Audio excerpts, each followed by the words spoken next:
우리 앞뒤 좌우로 인사들 나누시겠습니다. 주님의 은혜로 건강하십시오.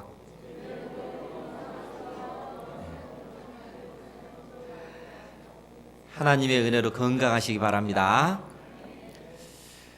지난주 수요일 날 새벽에 우리 지하 1층 늘 따뜻하잖아요.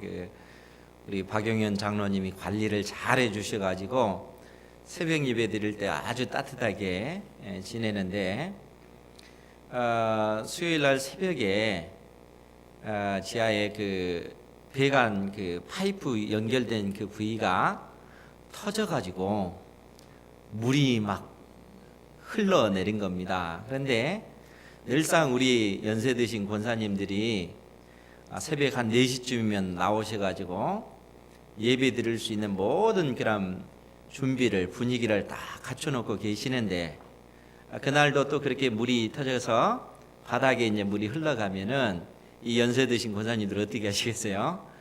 그 수건을 갖다가 전부 다 젖은 그 바닥을 닦아내시고 또 우리 장로님 오실 때까지 그렇게 물을 퍼내시고 그렇게 준비하고 계시면 또 우리 장로님 응급처치해가지고 그것을 딱 멈춰놨다가 이제 낮에 또 기술자를 불러서 그렇게 수리하고 그렇게 함으로써 따뜻함이 유지되고 있습니다.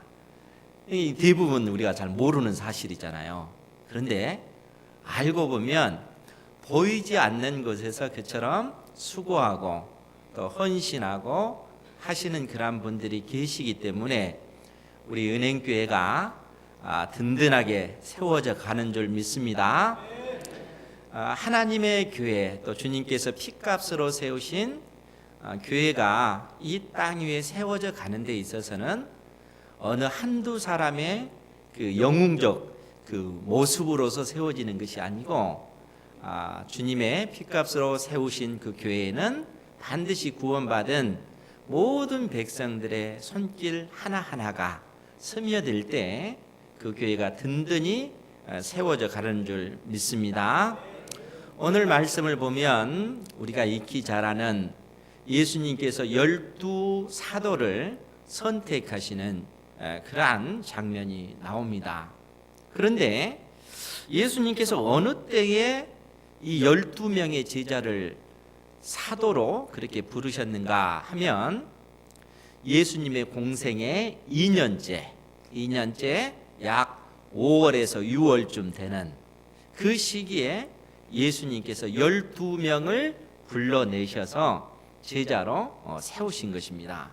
그러니까 예수님의 그 3년 6개월의 그 공생애를 살펴봤을 때 공생의 1년은 남쪽 지역 유대 지역에서 하나님 나라의 복음을 전했는데 나머지 그 2년 3개월 약 공생의 그 2년째 3년째에는 이스라엘의 북쪽에 있는 이 갈릴리를 중심으로 해서 하나님 나라의 복음을 예수님께서 전하셨습니다. 그러니까 지금 공생의 2년째 5월 또 6월 이쯤에 예수님께서 이제 하나님 나라의 복음을 증거하기 시작하니까 공생의 2년을 이 갈릴리 지역에서 복음을 전하다가 보니까 많은 사람들이 예수님의 소문을 듣고 예수님에게 몰려들기 시작하는 그러한 상황입니다. 그런데 오늘 우리가 마가복음 3장 7절 8절에 보면은 그러한 상황 속에서 어떤 일들이 벌어지냐면 예수께서 제자들과 함께 바다로 물러가시니 갈릴리에서 큰 무리가 따르며 마가복음 3장 8절 말씀 같이 볼까요? 시작. 유대와 예루살렘과 이두메와 요단강 건너편과 또 많은 무리가 그가 하신 큰 일을 듣고 나오는지라. 아멘. 지금 예수님에게 많은 사람들이 몰려들기 시작을 하는데 갈릴리 주변에 있는 사람들만 몰려드는 것이 아니라 남쪽 유대 지역에 있는 사람들, 예루살렘에 있는 사람들도 몰려오고 심지어 요단강 건너편에 있는 이방 땅 지방에서도 사람들이 몰려오고 이 두로와 시돈이라고 하는 이방 지역에서도 무수한 사람들이 예수님을 만나기 위해서 이 사람들이 몰려들고 있는 그러한 상황이라는 거예요. 이러한 상황 가운데 예수님께서 많은 무리를 피하시고 오늘 본문의 내용을 보면 13절 말씀이죠. 또 산에 오르사 자기가 원하는 자들을 부르시니 나온지라. 즉 예수님께서 12명의 제자를 이제 선택하시는, 사도로 세우시는 그러한 장면을 보여주고 있습니다. 그런데 우리가 읽었던 이 말씀에는 또 산에 오르사 자기가 원하는 자들을 부르시니 나온지라 이렇게 표현되어 있는데, 누가복음에 보면은 어떻게 묘사를 하고 있냐면 누가복음 6장 12절에 보면은 12절 13절을 보면은 그렇게 표현이 되어 있습니다.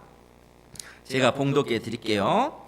이때에 예수께서 기도하시러 산으로 가사 밤이 새도록 하나님께 기도하시고 밝음에 그 제자들을 부르사 그 중에서 12를 택하여 사도라 칭하셨으니, 사도라는 그 말 뜻은 보내심을 받은 자라는 얘기예요. 지금 무슨 얘기냐면은 심부름꾼이란 얘기예요. 하나님, 우리 주님께서 12명의 제자들을 선택하셔서 심부름꾼이라는 이름을 주신 것입니다. 그런데 예수님께서 이 12명의 그 제자들을 이 선택하실 때 그냥 선택하지 아니하시고 밤새도록 하나님 앞에 간절히 기도하신 후에 이 제자들을 선택하신 것입니다.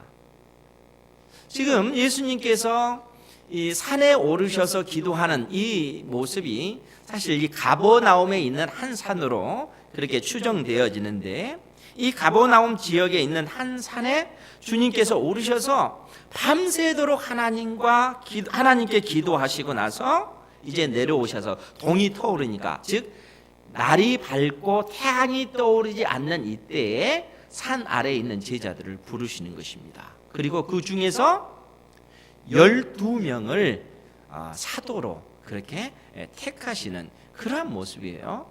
그런데 우리가 요한복음 17장 6절 7절에 보면은 어떤 내용이 있냐면, 예수님께서 이제 그 산에서 그렇게 하나님과 기도를 했잖아요. 그런데 거기에 어떤 표현이 있냐면, 그들은 즉 12명의 사도는 아버지의 것이었는데 내게 주셨으며, 이렇게 묘사를 하고 있습니다.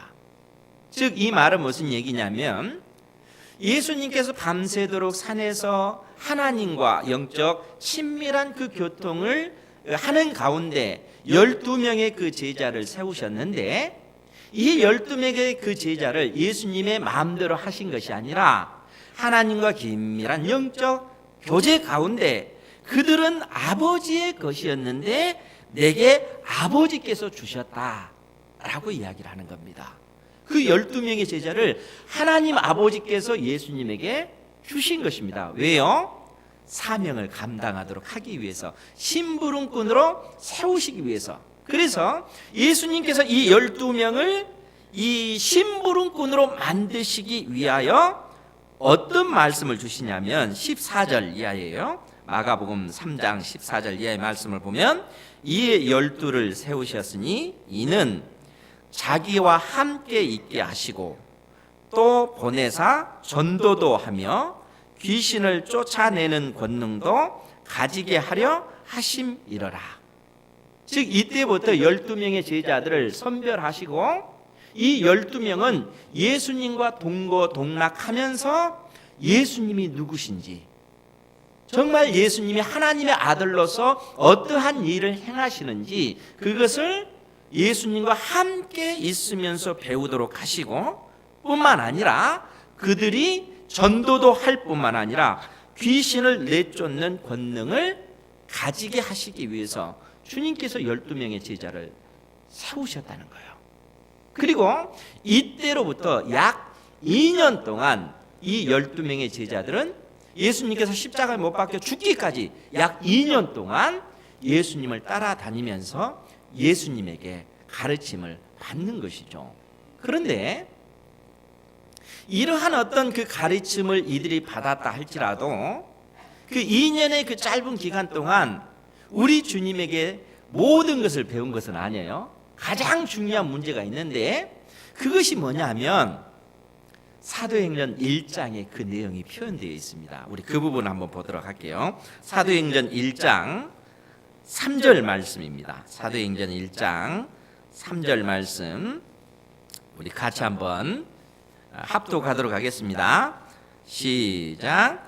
그가 고난 받으신 후에 또한 그들에게 확실한 많은 증거로 친히 살아계심을 나타내사 40일 동안 그들에게 보이시며 하나님 나라의 일을 말씀하시니라. 아멘. 지금 이 말씀은 예수님께서 십자가에 못 박혀 죽으시고 그 죽음을 이기시고 부활하신 상태입니다. 예수님께서 부활하셔서 며칠 동안 지상에 계셨습니까? 40일. 감사합니다. 40일 동안 예수님께서 40일 동안 지상에 계시면서 하늘로 승천하지 아니하시고 땅에 계신 것입니다. 40일 동안. 그리고 이 40일 동안 예수님께서는 제자들을 무려 11번 만나 주셨어요. 11번. 왜 만나 주셨을까요? 그 이유는 간단해요. 그것이 뭐냐면 예수님께서 죽음을 이기시고 부활하셨다 하는 사실을 명확하게 보여주시기 위해서입니다. 그 말은 12명의 제자들이 2년 동안 주님을 따라다니면서 주님에게 가르침을 받았지만 주님께서 죽음의 권세를 이기시고 부활하실 것이다 하는 사실을 12명의 제자들이 믿지 못했다는 사실입니다.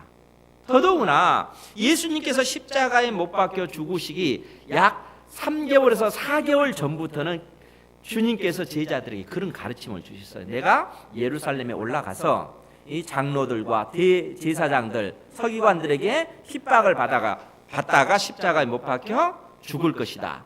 그러나 내가 죽은 후에 다시 3일 만에 부활할 것이다. 이런 가르침을 제자들에게 줬다는 거예요. 그런데 그 사실을 제자들이 믿어요, 안 믿어요? 믿을 수가 없는 거죠. 왜냐하면은 그 제자들이 예수님을 하나님의 아들이다 이렇게 고백을 했지만 어떻게 하나님의 아들이 십자가에 못 박혀 죽을 수가 있단 말인가? 이 사실이 먼저 이해가 안 되는 겁니다. 왜냐하면 하나님의 아들로 오셨으면 온 세상을 심판하시고 다스릴 그 권세가 있는 분인데 어떻게 사람에게 붙잡혀서 고난받다가 십자가에 죽는단 말인가? 이 사실이 이해가 되지 않는 겁니다. 그래서 그들은 믿지를 못하는 거예요. 그런데 주님께서 끊임없이 가르쳐 주신 사실은 뭐냐면은 이 땅에서 주님께서 십자가에 못 박혀 죽는 그 죽음은 너희들의 죄 때문이다. 하나님께서 택한 백성들의 모든 죄를 우리 주님께서 짊어지시고 죽으시는 그 죽음이 십자가의 죽음이다 하는 사실을 제자들에게 가르쳐 주신 겁니다. 그런데 그 사실을 그들은 믿지 못하는 거죠. 결국 우리 주님께서 십자가에 못 박혀 죽으시고 다시 살아나셔서 11번 제자들에게 나타나시면서 내가 살아났다, 부활했다, 부활의 그 몸을 친히 도마에게 너는 손을 내밀어서 내 몸을 만져봐라. 내 옆구리에 만져보고 못 박힌 이 손자국을 만져봐서 믿음 없는 자가 되지 말고 믿는 자가 되라. 이런 가르침을 예수님께서 주신 것입니다. 그때 제자들이 깨달은 그 깨달음이 뭡니까? 주는 그리스도시요 살아계신 하나님의 아들, 바로 예수님이 살아계신 하나님의 아들이시라는 사실을 진정 그들이 믿는 것입니다. 뿐만 아니라 주님께서 십자가에 못 박혀 죽으신 그 죽음이 진정 나의 죄 때문에 죽은 죽음이요, 그 죽음의 권세를 이기시고 부활하신 그 사건이 결국 나에게 영원한 생명을 주시기 위한 하나님의 은혜였음을 제자들은 비로소 그 사실을 깨달은 것입니다. 그러니까 예수님께서는 이 40일 동안 친히 많은 증거로 친히 살아계심을 나타내시고 그들에게 보이시면서 무슨 말씀을 그들에게 가르치셨냐면 하나님 나라의 일을 말씀하셨다는 거예요. 제자들에게 40일 동안 11번 나타나시면서 부활했음을 알려주실 뿐만 아니라 하나님 나라의 일을 말씀하신 것입니다. 사랑하는 성도 여러분, 하나님께서 우리에게 구원의 은혜를 주셨기 때문에 하나님 나라의 일을 넉넉히 잘 감당하시는 여러분들 되시기 바랍니다. 하나님 나라의 일을 하심으로 하나님께 영광 돌리는 삶을 사시기 바랍니다. 그런데 가장 중요한 문제, 하나님 나라의 일이 무엇이겠는가 하는 것입니까? 하나님 나라의 일이 무엇입니까? 하나님 나라의 일, 하나님 나라의 일을 해야만이 하나님께서 기뻐하시겠죠. 그런데 요한복음 6장 29절에 이미 명백하게 예수님께서 하신 말씀이 있습니다. 그것이 뭐냐면 하나님의 보내신 자를 믿는 것이 하나님의 일이니라 라고 예수님께서 말씀하셨어요. 하나님의 보내신 자를 믿는 것, 하나님의 일이라고 하는 것이 우선적으로 우리가 어떠한 많은 일들을 행해야만이 하나님의 일이 아니고 하나님께서 보내신 자, 즉 예수 그리스도를 믿는 것이 하나님의 일이다 라고 이야기를 합니다. 다른 데 있는 것이 아니라 예수님을 믿는 것, 예수님이 하나님의 아들이시라는 사실을 믿는 것, 그것이 하나님 나라의 일이다 라고 이야기를 합니다. 그 부분을 로마서 4장 25절에 보면은 보다 구체적으로 말씀해 주고 있는데 그 부분은 제가 봉독해 드릴게요. 로마서 4장 25절 말씀에 보면 예수는 우리가 범죄한 것 때문에 내줌이 되고 또한 우리를 의롭다 하시기 위하여 살아나셨느니라. 그러므로 우리가 믿음으로 의롭다 하심을 받았으니. 아멘입니까? 예수님께서 우리가 범한 이 죄 때문에 십자가에 못 박혀 죽으셨고 또한 우리를 의롭다 하시기 위하여 죽음의 권세를 이기시고 부활하셨다는 거예요. 우리를 의롭다 하시기 위해서 우리 죄 때문에 십자가에 못 박혀 죽으시고 여러분들을 의롭다 만드시기 위해서 죽음의 권세를 이기시고 부활하신 것입니다. 그 사실을 믿음으로 말미암아 우리가 하나님의 자녀가 된 거예요. 이것이 가장 중요한 문제죠. 우리가 어떻게 하나님 나라의 일을 합니까? 하나님 나라의 일에 가장 중요한 것은 생명의 주님을 나의 구주로 영접하고 내가 구원받은 백성으로 살아가는 것입니다. 그것이 가장 중요한 하나님 나라의 일인 것이죠. 예수님께서 이 일을 이루시기 위하여 이 땅에 성육신하시고 십자가에 못 박혀 죽으시고 죽음의 권세를 이기시고 부활하신 것이죠. 이 일이 하나님 나라의 일인 줄 믿으시기 바랍니다. 이 일을 여러분들이 감당하기 위해서 생명의 주 예수 그리스도의 복음을 증거하는 이 일에 힘쓰시는 여러분들 되시기 바랍니다. 우리 주님께서 12명의 사도를 부르셔서 신분으로 삼는 그 이유, 즉 하나님 나라의 복음을 이 세상 가운데 증거하라라는 이 사명을 그들로 하여금 감당토록 하기 위해서 그들 12명을 사도로 불러내신 것이죠. 그러면 여러분 12사도의 이름 다 아십니까? 그 12사도 이름 하려고 하면은 저도 가끔 헷갈려요. 이런 얘기는 안 해야 되는데 저는 빼고 우리 장로님들도 12사도 누굽니까 하면 잘 모르는 경우가 있어요. 이러니까 좀 안심이 되네. 그만큼 12사도에 대해서 우리가 얘기할 때 사실 12사도 하면은 익히 알려진 그 사도의 이름들은 우리가 잘 압니다. 그렇죠? 잘 아는 베드로, 요한, 야고보 뭐 이 세 사람은 익히 들어봤잖아요. 그리고 나서 우리가 본문 내용을 한번 볼게요. 이 12명의 사도 적어도 이름을 한번 이 기회를 통해서 한번 보죠. 보면은 베드로가 있고 야고보가 있고 요한이 있고 또 18절 말씀에 보면 18절 19절 같이 한번 읽을까요? 시작. 또 안드레와 빌립과 바돌로메와 마테와 도마와 알페오의 아들 야고보와 및 다데오와 가나나인 시몬이며 또 가룟 유다니 이는 예수를 판 자더라. 아멘.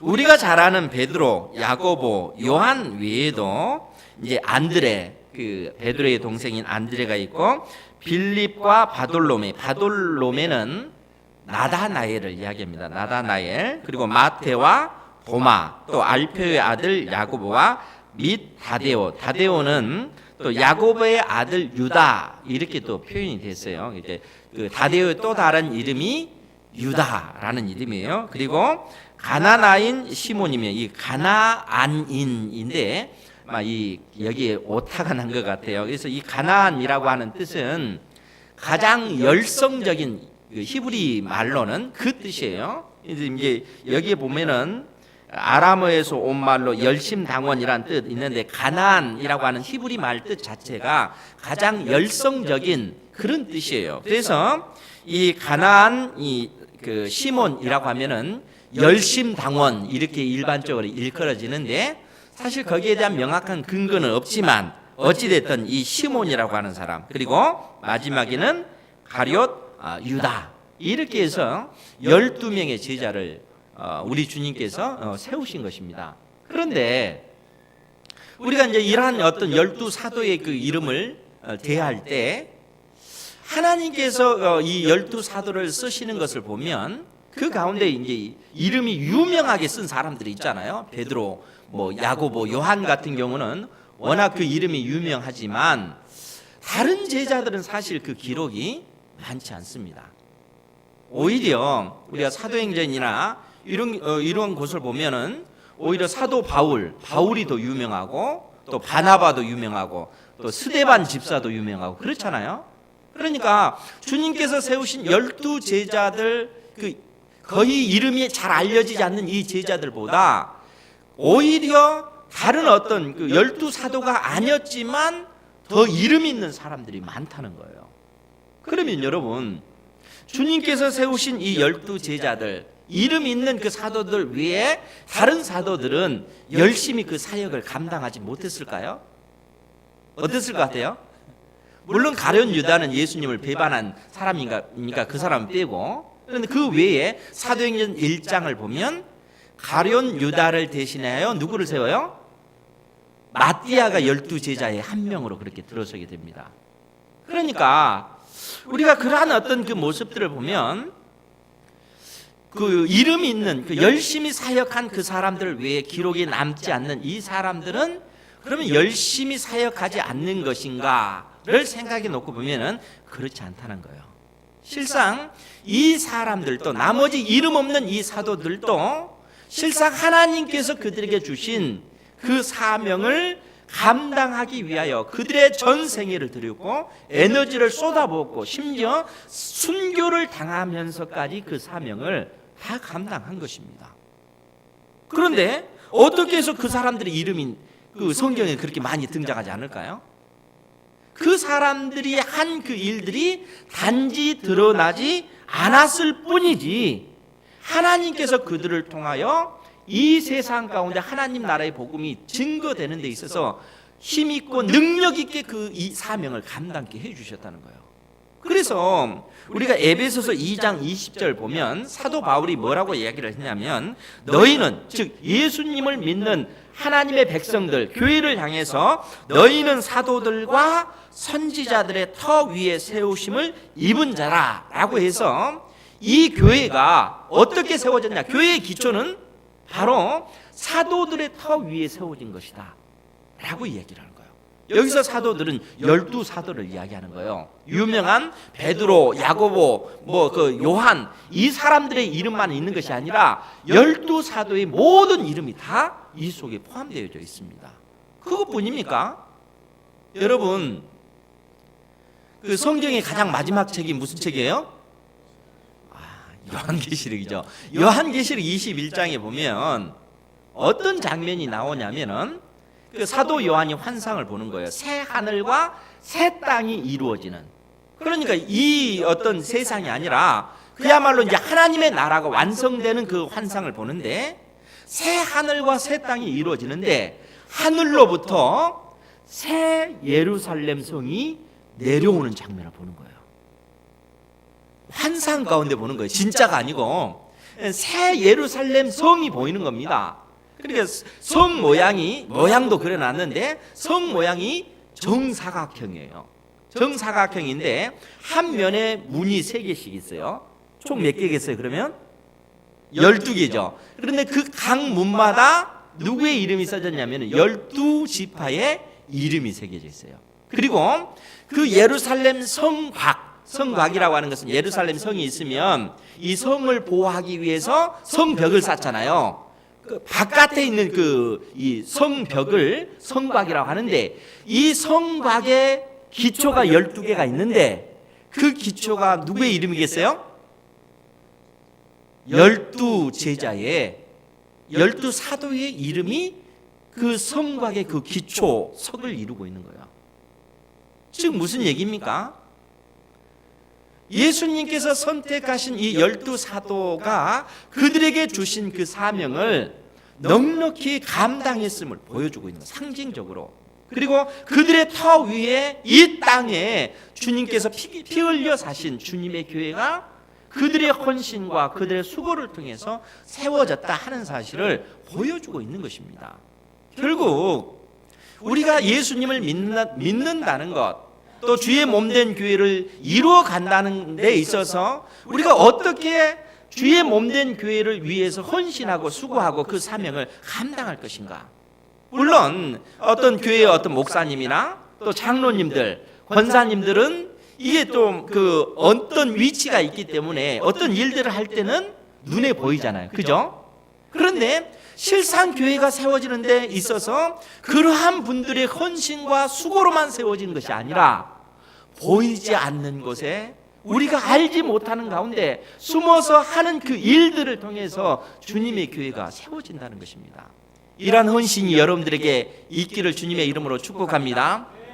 눈에 보이는 그러한 사람들의 수고만으로 교회가 세워지는 것이 아니라 보이지 않는 곳에서 헌신하는 그들을 통해서 교회가 세워지는 것입니다. 12사도들, 이름 없는 사도들의 그 헌신을 통해서 결국 이 땅에 교회가 세워진 것과 같은 그러한 원리인 것입니다. 그렇기 때문에 주님께서 이곳에 우리 은행교회를 세우셨고 이 은행교회를 통해서 이 지역에 하나님의 말씀, 생명의 복음, 우리의 모든 죄와 허물 때문에 십자가에 못 박히신 예수 그리스도의 복음을 증거하는 데 있어서는 어떤 한두 사람의 헌신과 수고로 되어지는 것이 아니라 결국은 우리 모두가 함께 그 일들을, 그 사명을 감당해 나가야 된다는 겁니다. 여러분, 예수님께서 이 땅의 교회를 무엇으로 비유를 하셨냐면 우리의 몸으로 비유를 하셨어요. 머리는 그 교회의 머리 되신 우리 주님을 상징한다면 우리 모두는 각 지체를 이루고 있다는 거예요. 뭐 손도 이루고 손가락도 이루고 손톱도 이루고 뭐 발도 이루고 다양한 그 지체를 우리 모두가 이루고 있다는 거예요. 그런데 여러분 운동을 해보면 알잖아요. 한 어떤 운동선수가 그 모든 에너지를 쏟아부어서 자기의 재능을 마음껏 발휘하려면은 몸이 어때야 돼요? 건강해야죠. 건강하지 않으면 그 능력을 마음껏 발휘할 수 없습니다. 결코 발휘할 수 없는 거죠. 뭐 야구 선수가 온몸은 건강해요. 그런데 손가락 하나에 물집이 잡혔어요. 물집이 잡히면 공을 던집니까? 못 던지잖아요. 온몸이 건강해야만이 그 사람은 모든 에너지를 쏟아부을 수가 있는 것입니다. 교회가 그렇다는 거예요. 한두 사람에 의해서 교회는 부흥되어지는 것이 아니고 결국은 우리 모두가 주의 몸된 교회를 위해서 다 수고하고 헌신하는 그 일들을 통해서 교회가 세워지는 것입니다. 이런 은혜가 우리 은행교회에 있기를 주님의 이름으로 축복합니다. 그 새벽에 나와가지고 그 보일러가 터져가고 물이 흘러낼 때 그 연세 드신 그 권사님들이 그 수건을 가지고 그걸 닦아내잖아요. 그 일들을 통해서 그 지하가 따뜻함을 그 유지하는 겁니다. 그 헌신이 없으면 그 일이 가능하겠어요? 여러분 토요일마다 이른 아침에 나와가지고 몰래 주보를 딱 적고 가잖아요. 누군가가 그렇게 헌신하는 그 분들을 통해서 교회가 세워지는 것입니다. 그것뿐입니까? 교회 주변에 널려있는 어떤 쓰레기라든가 그런 것들을 막 치우잖아요. 누가 알아줍니까? 모르잖아요. 그런데 그 사람들의 수고를 통해서 우리 교회가 세워지는 것입니다. 이처럼 우리가 하나님 앞에 예배 드리는데 이 가운데서도 오늘 누가 안 나왔나 그거 살피잖아요. 그리고 왜 안 나왔을까? 안 나온 그 사람들의 상태를 궁금해하고 미리 전화를 해서 무슨 일이 있는지 알아보고 무슨 일이 있을 때 그 문제를 놓고 기도하고 하는 그 사람들을 통해서 교회가 세워진다는 거예요. 그 사람들은 이름 없이 하는 겁니다. 저야 이렇게 설교를 하니까 여러분들이 다 보잖아요. 알잖아요. 우리 장로님들 헌신하고 수고하는 거 보이잖아요. 그러나 보이지 않는 그곳에서 그렇게 헌신하고 수고하신 그분들의 수고를 통해서 교회가 세워지는 것입니다. 여러분 2017년 이제 얼마 남지 않았습니다. 2018년이 이제 우리 앞에 다가오잖아요. 그 새해를 맞이하면서 우리가 그러한 마음을 새롭게 가졌으면 좋겠습니다. 내가 주의 몸된 교회를 위해서 작은 일이지만 수고하고 헌신하겠다. 다른 사람이 알아주지 못한다 할지라도, 다른 사람들이 모른다 할지라도 그냥 하나님 앞에서 내가 하는 것입니다. 그 헌신과 수고를 통해서 주님의 교회가 세워지는 것이죠. 이러한 주님의 그 뜻을 깨닫고 여러분들이 하나님 앞에 그러한 믿음의 삶을 살아가심으로 하나님께 영광이 되고 또 이 지역에 우리 은행교회가 든든히 세워져 갈 수 있는 은혜가 임하기를 주님의 이름으로 축복합니다. 아멘. 기도하겠습니다. 자비하신 아버지 하나님, 주님께서 12사도를 세우셔서 그들을 통해서 하나님 나라가 이 땅에 임하는 데 사용했던 것을 보게 되옵나이다. 아버지 하나님, 이곳에 주님께서 우리 은행교회를 세우셨사오니 우리 은행교회 온 성도들이 주의 몸된 교회를 위하여 수고하고 또 헌신하고 아버지의 그 뜻을 구하는 삶을 살아갈 수 있도록 은혜 내려 주시옵소서. 사람들이 우리의 그 수고와 헌신을 알아주지 못한다 할지라도 주님께서 우리를 보고 계시고 우리 중심을 보고 계시기 때문에 그로 인하여 힘을 얻게 하시고 하나님 앞에 믿음의 삶을 살아갈 수 있도록 은혜 내려 주시옵소서. 예수님의 이름으로 기도하옵나이다. 아멘.